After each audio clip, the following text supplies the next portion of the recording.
हो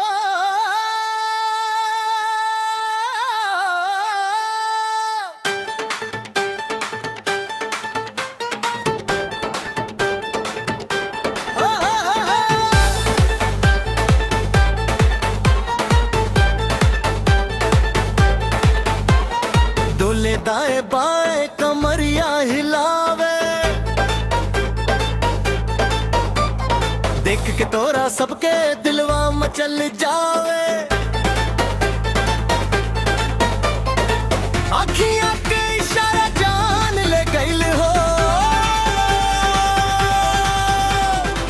प्यार वाला रोगवा हमके लगा गइल हो।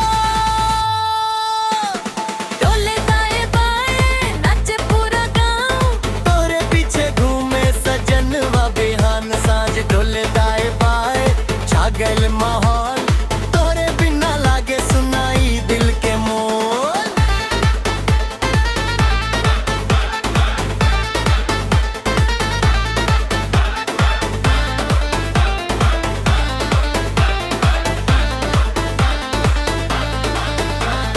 लाल लाल होठवा गोर गोर गाल, देखते बनत नहीं खे हो गइल बवाल। चुनरी उड़त रहे पायल बाजे झनकार, तोरे खातिर दिलवा रहे बेकरार। हाथवा पकड़ के चला हो रानी, लिख दिया आज प्यार के कहानी। नजरिया से मार लू जादू के तीर, अब तो बनी हमार तकदीर। डोले दाए बाए नाचे पूरा गाँव, तोरे पीछे घूमे सजनवा बिहान साँझ। डोले दाए बाए छा गइल माहौल, तोरे बिना लागे सुनाई दिल के मोल।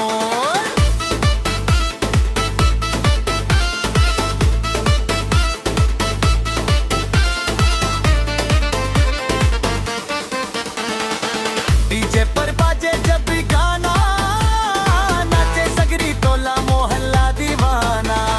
रंग जवानी के चढ़ल बहार, तोहरे संग जिए के बहार प्यार। डोले दाए बाए कमरिया हिलावे, दिलवा के धड़कन बढ़ावे।